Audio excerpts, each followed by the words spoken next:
다음 소식입니다. 지난해 이미 한 차례 급등한 바 있는 종합부동산세 올해분 고지서가 이제 오늘부터 발송됩니다. 이번 고지서에서는 특히 지난해 7.10 대책의 종부세율 인상 방안이 처음으로 담긴 만큼 그야말로 기록적인 상승률을 보일 거란 우려가 큰 상황입니다. 실제로 세금이 얼마나 늘어나게 되는 건지 취재기자 연결해서 취재기자와 함께 따져보도록 하겠습니다.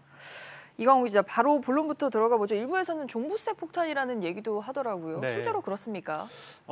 정확하게는 2주택자 이상부터 세금이 크게 늘어납니다. 세율 이야기는 이제까지 워낙 많이 들으셨을 테고 너무 복잡하실 테니까 바로 예시로 들어가 보겠습니다. 네. 서울 강남에 있는 초고가 아파트죠. 반포 아크로 리버파크 전용 84제곱미터를 한 채만 보유하고 있다면 지난해에는 종부세와 재산세를 합쳐서 1,260만 원 정도를 냈습니다. 이게 올해는 1,390만 원대로 연으로 따졌을 때 130만 원 가량이 늘어나게 됩니다.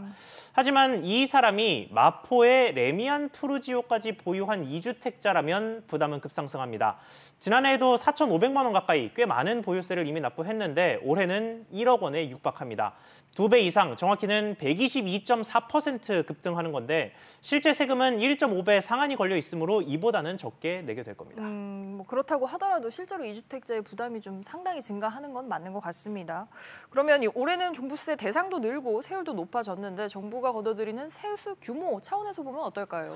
네, 오늘 기획재정부가 그 내용을 집계해서 정리를 했는데요. 네. 주택분 종부세로만 봤을 때 대상자는 94만 7천 명으로 지난해보다 28만 명 늘었습니다.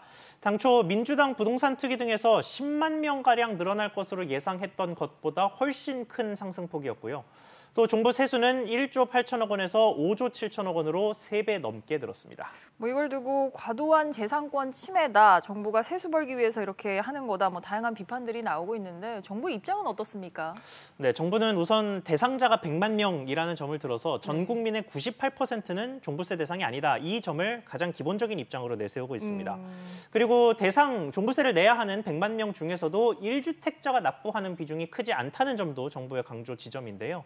전체 5조 7천억 원이라고 아까 말씀드렸죠. 이 중에 다주택자가 2조 7천억 원, 법인이 2조 3천억 원을 납부해서 1주택자의 부담은 6천억 원 수준이라는 겁니다. 그러면서 1세대 1주택자 중에 84.3%, 거의 대부분이 60세 이상부터 받는 고령자 공제나 또 5년 이상 보유부터 시작되는 장기 보유 공제를 받고 있다면서 1주택자의 실제 세금 부담은 계산하는 것보다도 크지 않다고 강조했습니다.